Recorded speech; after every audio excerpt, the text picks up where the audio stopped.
the real story behind the land of Palestine, Why should we call it that? and the claims to the territory. This is not quite historically true. So who really owns this sacred land? To call the Jews occupiers in their own home, this is really a unique travesty of history. Find out on today's 700 Club Interactive. Well, welcome to the show. It's the most volatile land dispute ever in history.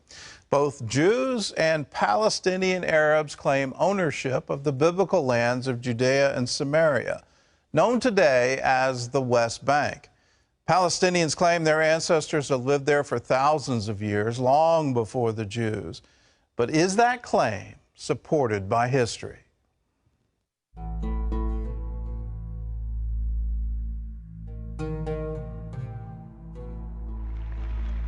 In 1969, Israeli Prime Minister Golda Meir made headlines with this comment: "There is no such thing as the Palestinian people.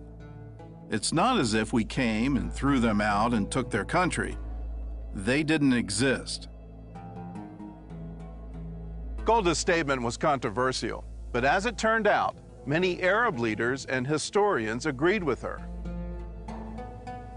In 1937, Arab leader Ani Abdul Hadi made this statement to the British Peel Commission: "There is no such country as Palestine.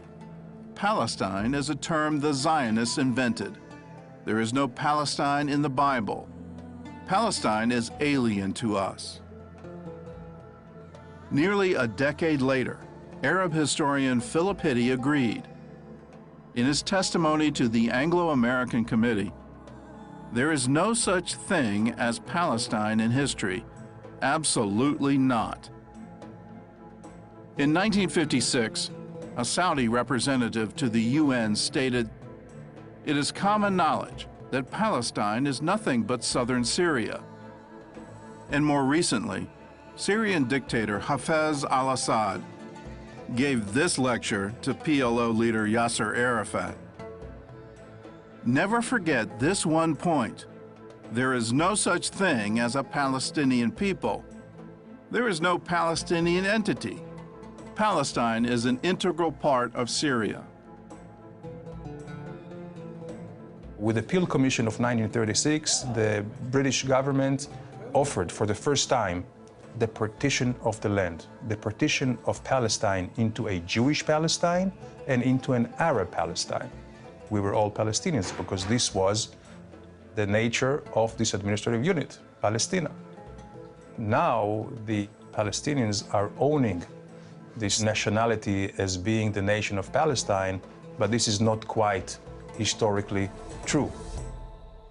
So what is the historical truth? Who are the Palestinians and what are their claims to the land of Israel? Let's take a look.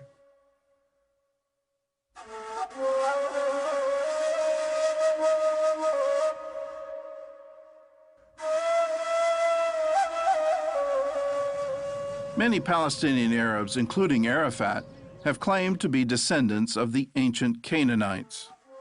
A convenient argument, since the Canaanites were the first known inhabitants of the land of Israel. Even as recently as May of 2014, a PA spokesman stated that the Palestinians have been in the land for 5,000 years. But history shows that there's no way the Palestinians could be related to the Canaanites, because the Canaanites were almost completely obliterated by the Israelites in the 13th century BC. The few that remained were assimilated into Israelite culture. Palestinians also claim that the ancient Philistines are their ancestors, and it's true that they take their name from the tribe of Goliath. But do they actually share DNA?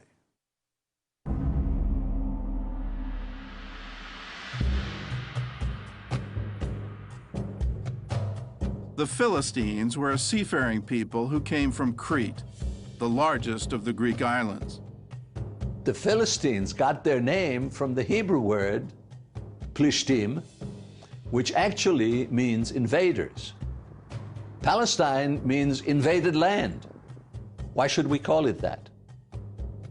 When the Philistines invaded Israel in the 12th century BC, they stayed close to the Mediterranean coast. They never settled in Jerusalem, Hebron, or Jericho, all cities claimed today by the Palestinians. By the 7th century BC, the Philistines had been assimilated by the Assyrians, then conquered by the Babylonians. From there, they disappeared from the pages of history. And experts say no one alive today could prove Philistine lineage. But if the Palestinians want to claim them, they would have to acknowledge that their real ancestral homeland is not Israel, but the Greek island of Crete. The Palestinians may not have gotten their DNA from the Philistines, but they did get their name. When the Roman Emperor Hadrian conquered Jerusalem in AD 135, he was determined to eradicate even the memory of the Jews and erase their connection to the land of Israel. So Hadrian renamed the region after their historical enemies, calling it Syria Palestina, the Latin translation for Philistine. So if they're not Canaanites and they're not Philistines, who are the Palestinians? Biologically, they share DNA with Saudis, Iraqis, Syrians, and Jordanians. Simply put, they're Arabs. Never in history was there a Palestinian nation or a Palestinian state. At that time, nobody was thinking in lines of a Palestinian people. They were all Arabs. Behind me is one of the most controversial pieces of real estate in the world. The Temple Mount is the holiest site in Judaism and the third holiest in Islam. Muslim tradition says that Muhammad traveled here to the Al-Aqsa Mosque on his famous night journey. And that tradition forms the basis for the Palestinians' claim to Jerusalem.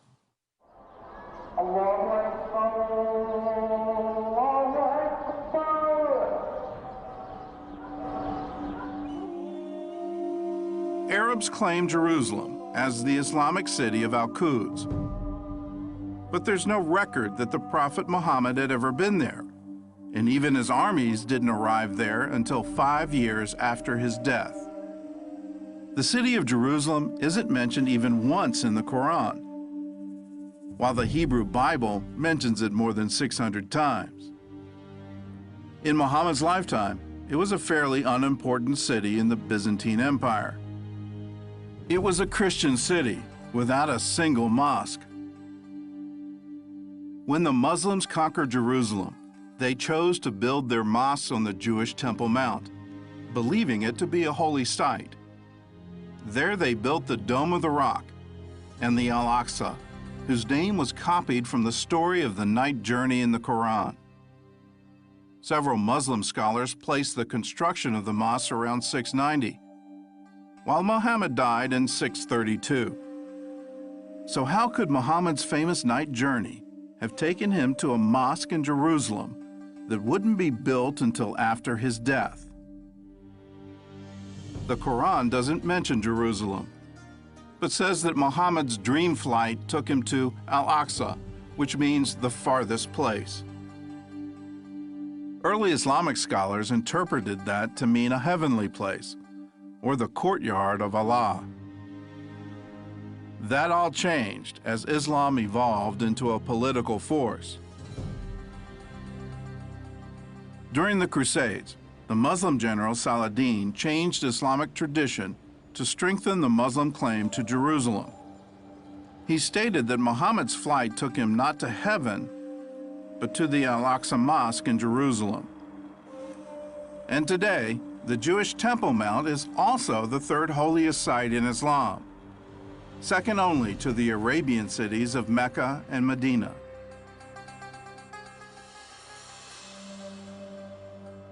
Muslims believe that once they claim a piece of land, it belongs to Islam forever. Still, at the beginning of the 20th century, Islamic leaders acknowledged the Temple Mount's Jewish history.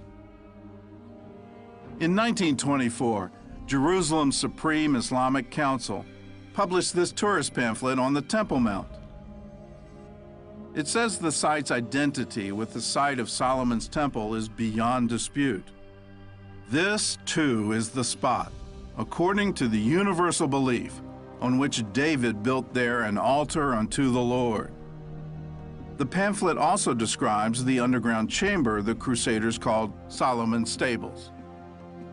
It dates probably as far back as the construction of Solomon's temple. In 1927, a strong earthquake damaged the mosque, and during renovations, archaeologists analyzed the structure. They found beams made from cedar of Lebanon and Cyprus, dating as far back as the 9th century BC, around the time of King Solomon, who had used those very materials to build the first Jewish temple. The excavations also uncovered a Jewish ritual bath from the Second Temple, and a mosaic believed to be part of a Byzantine church.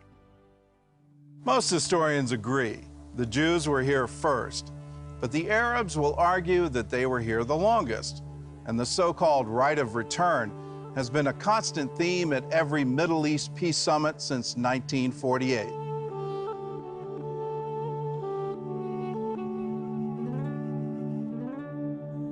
From the Crusades until the 19th century, the Arab population had only grown from around 200,000 to 300,000.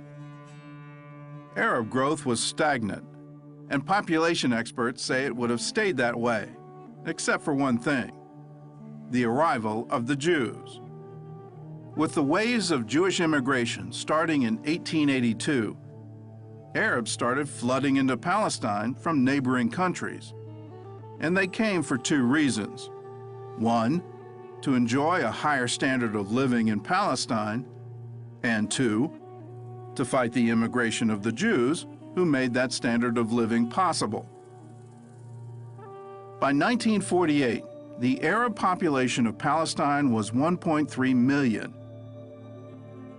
The British governor of the Sinai once remarked, "It is very difficult to make a case for the misery of the Arabs if at the same time their compatriots from adjoining states could not be kept from going in to share that misery." Some experts say, if the Palestinian Arabs want a legal return to their countries of origin, they would have to return to places like Egypt, Iraq, Morocco, and Syria, but not to Israel.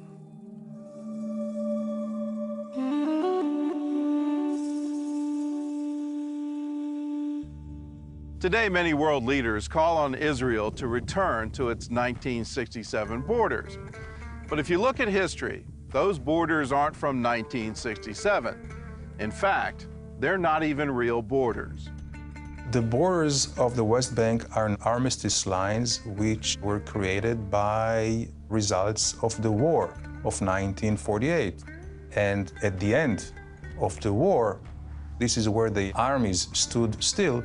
This is how the quote-unquote border of 1967 or of 1949 was created. So the 1967, which is an armistice line, served as a border between Israel and the state of Jordan. And the state of Jordan also annexed the West Bank, and it became part of Jordan. When Jordan occupied the West Bank and East Jerusalem in 1949, the Jews were ethnically cleansed from both places. At least 30 synagogues were destroyed, and Jews were banned from holy sites like the Western Wall, while Palestinian Arabs living there automatically became Jordanian citizens. So Israel can't go back to the so-called 67 borders for three reasons. One, before 1967, the West Bank was controlled by Jordan, not by the Palestinians, and Jordan's annexation of it violated international law. Two, the land was legally promised to the Jews by the British Mandate of 1922. And three, there was no Palestinian state in 1967, or ever. As Golda Meir once said, how can we return the occupied territories? There is no one to return them to. The term occupation is when you possess something which is not yours or which is someone else's. This is not the case of the West Bank. When you talk about occupation, yes, there were many occupations over the West Bank, starting with the Babylonians and Assyrians and Greeks and Romans, all the way to the Ottomans and to the Brits. To call the Jews occupiers in their own home, this is really a unique travesty of history. The West Bank was never held by the Palestinians. They were never sovereigns. In fact, there was no other sovereign over the West Bank than the Jewish people.